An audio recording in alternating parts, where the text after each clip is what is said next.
अस्सलाम वालेकुम नाज़रीन, सिंध ऑनलाइन टीवी में भलीकार आवां इमरान मलिक शामिल कयूं था हिन वक्त जूं ख़बरूं।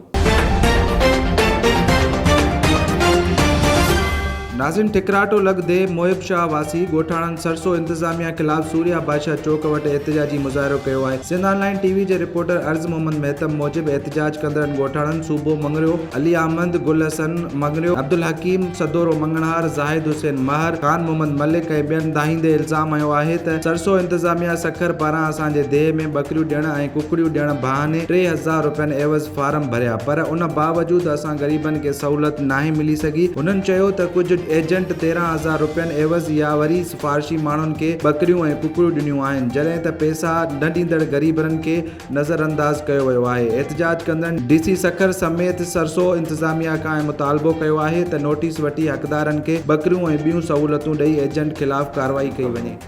वधीक ख़बरुनि ऐं अपडेट्स जे लाइ ॾिसंदा रहो सिंध ऑनलाइन टीवी।